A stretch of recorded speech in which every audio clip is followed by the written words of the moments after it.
జాగృతి కొత్త కార్యాలయం ప్రారంభమైంది. ఎమ్మెల్సీ కవిత ఇంటి సమీపంలో జాగృతి కొత్త ఆఫీస్ నిర్మించారు. జాగృతి తరఫున కవిత కార్యాచరణ ప్రకటించనున్నారు. కేసీఆర్కు కాళేశ్వరం కమిషన్ నోటీసులు ఇవ్వడంపై జూన్ 4న ఇందిరా పార్క్ వద్ద కవిత ఆధ్వర్యంలో ధర్నా నిర్వహించనున్నారు. జాగృతి కొత్త ఆఫీస్ ప్రారంభోత్సవం సందర్భంగా కవిత కీలక ప్రకటన చేసే అవకాశం ఉంది.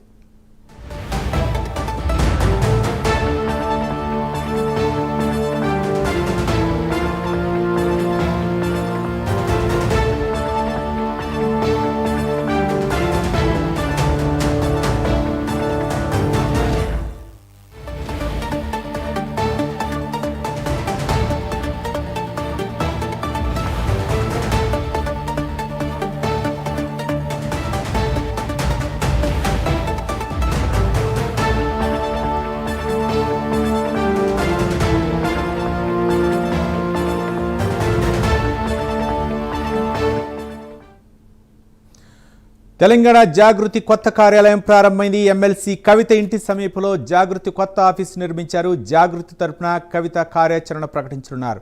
కేసీఆర్కు కాళేశ్వరం కమిషన్ నోటీసులు ఇవ్వడంపై జూన్ 4న ఇందిరా పార్క్ వద్ద కవిత ఆధ్వర్యంలో ధర్నా నిర్వహించనున్నారు.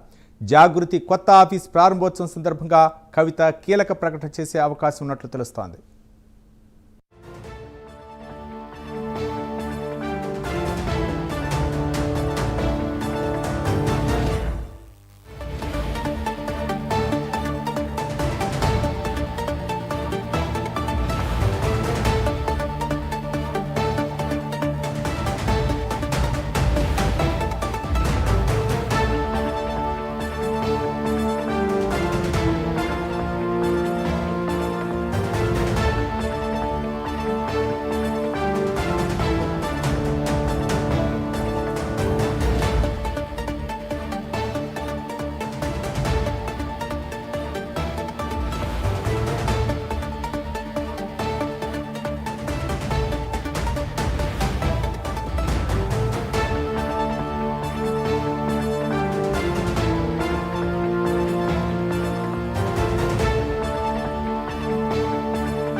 జాగృతి కొత్త కార్యాలయం ప్రారంభమైంది. ఎమ్మెల్సీ కవిత ఇంటి సమీపంలో జాగృతి కొత్త ఆఫీసు నిర్మించారు. జాగృతి తరఫున కవిత కార్యాచరణ ప్రకటించనున్నారు. కేసీఆర్కు కాళేశ్వరం కమిషన్ నోటీసులు ఇవ్వడంపై జూన్ 4న ఇందిరా పార్క్ వద్ద కవిత ఆధ్వర్యంలో ధర్నా నిర్వహించనున్నారు. జాగృతి కొత్త ఆఫీస్ ప్రారంభోత్సవం సందర్భంగా ఎమ్మెల్సీ కవిత కీలక ప్రకటన చేసే అవకాశం ఉంది.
తెలంగాణ జాగృతి కొత్త కార్యాలయం ప్రారంభమైంది. బీఆర్ఎస్ ఎమ్మెల్సీ కవిత ఇంటి సమీపంలో జాగృతి కొత్త ఆఫీసును నిర్మించారు. జాగృతి తరఫున కవిత కార్యాచరణ ప్రకటించనున్నారు. కేసీఆర్కు కాళేశ్వరం కమిషన్ నోటీసులు ఇవ్వడంపై జూన్ 4న ఇందిరా పార్క్ వద్ద కవిత ఆధ్వర్యంలో ధర్నా నిర్వహించనున్నారు. జాగృతి కొత్త ఆఫీస్ ప్రారంభోత్సవం సందర్భంగా కవిత కీలక ప్రకటన చేసే అవకాశం ఉన్నట్లు తెలుస్తుంది. దీనిపై మరింత సమాచారం మా కరెస్పాండెంట్ ప్రవీణ్ అందిస్తారు. ప్రవీణ్, ఎస్ రవి, అయితే కాసేపటి క్రితమే తెలంగాణ జాగృతి కార్యాలయంలో పూజా కార్యక్రమంలో ఎమ్మెల్సీ కవిత పాల్గొన్న నేపథ్యంలో ఈ యొక్క నూతన కార్యాలయాన్ని ఈ రోజు ప్రారంభించడం జరిగింది. ప్రారంభించిన తర్వాత రేపటి నుండి అన్ని కార్యక్రమాలు, జాగృతి నుండి వచ్చేటటువంటి అన్ని కార్యక్రమాలు ఇక్కడ నుండే నిర్వహించడం జరుగుతుంది. అయితే ఇది మొత్తం టోటల్ గా ఈ జాగృతి కార్యాలయం చూసుకుంటే అయితే కవిత నివాసానికి ఆనుకునే ఉన్నటువంటి బిల్డింగ్, అక్కడ వేరే ఆఫీస్ నడుస్తుండడం చేత ఆఫీస్ ని ఈ రోజే ఖాళీ చేయించారు.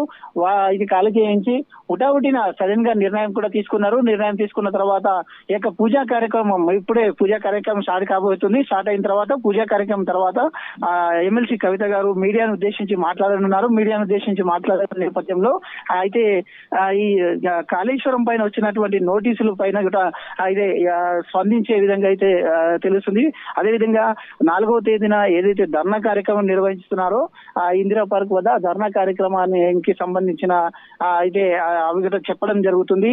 అయితే ఈ మొత్తం టోటల్ గా చూసుకుంటే వారి కార్యకర్తలను అండ్ అనదర్ వన్ నాయకులను కూడా కలవడానికి వీలుగా ఉంటుంది, ఎక్కువ సమయం కూడా కేటాయించడానికి వీలుగా ఉంటుంది. కాబట్టి ఈ ఉద్దేశంతోనే ఈ యొక్క నూతన కార్యాలయం తన ఇంటి పక్కనే, తన నివాసానికి పక్కనే తీసుకున్నట్టుగా తెలుస్తుంది.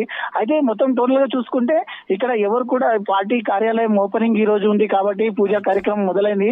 కానీ టిఆర్ఎస్ నాయకులు మాత్రం ఎవరు కూడా అయితే ఇక్కడ కనిపించడం లేదు. అయితే ఖాళీ జాగృతి నాయకులు మాత్రమే, జాగృతి యువత, జాగృతి మహిళలు మాత్రమే అయితే ఈ యొక్క పూజా కార్యక్రమంలో పాల్గొన్నారు. అయితే మిగతా ఎవరు కూడా నాయకులు ఎవరు కూడా ఈ పూజా కార్యక్రమం పాల్గొన్నారు. కాబట్టి ఇప్పుడు కాసేపట్లో ప్రెస్ మీట్ గిట్ట స్టార్ట్ అవుతుంది. కాబట్టి అయితే ప్రెస్ మీట్ ఏం చెప్తున్నారు అనే ఉద్దేశంతోనైతే ఉత్కంఠం అయితే ఉందని చెప్పొచ్చు Ravi. Right, thank you Praveen.